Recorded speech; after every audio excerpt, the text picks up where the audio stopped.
राजस्थान विधानसभा चुनाव के बाद सभी की नजरें श्रीकरणपुर सीट पर टिकी हुई थी।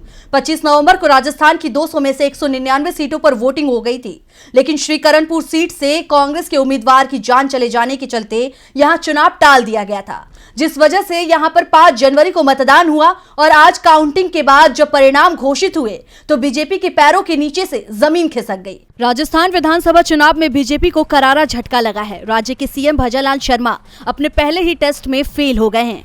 पहला चुनाव भी बुरी तरह से हार गए हैं। गंगानगर की श्रीकरणपुर विधानसभा सीट पर हुए चुनाव में बीजेपी प्रत्याशी और नहर और अल्पसंख्यक मामलों के राज्य मंत्री सुरेंद्र पाल सिंह टीटी हार गए हैं। टीटी को जिताने के लिए भजनलाल शर्मा ने पूरी ताकत झोंक दी थी। वोटिंग से पहले टीटी को मंत्री बनाया, 4 मंत्रालय उन्हें सौंप दिए गए, लेकिन जनता ने बीजेपी की हर रणनीति को फेल कर दिया और कांग्रेस के रुपिंदर सिंह कुन्नर के हक में मतदान किया।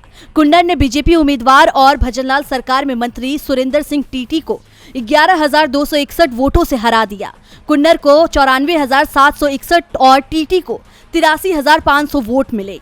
चुनाव परिणाम की घोषणा से पहले ही कांग्रेस ने खुशी मनाना शुरू कर दिया था। पूर्व मुख्यमंत्री अशोक गहलोत और कांग्रेस प्रदेश अध्यक्ष गोविंद सिंह डोटासरा ने रुपिंदर सिंह कुन्नर को जीत की बधाई पहले ही दे दी।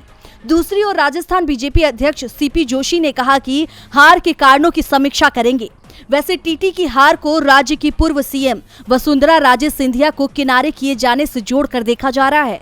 दावा किया जा रहा है कि चुनाव में वसुंधरा समर्थकों ने टीटी का सहयोग नहीं किया, जिस वजह से उन्हें हार का सामना करना पड़ा।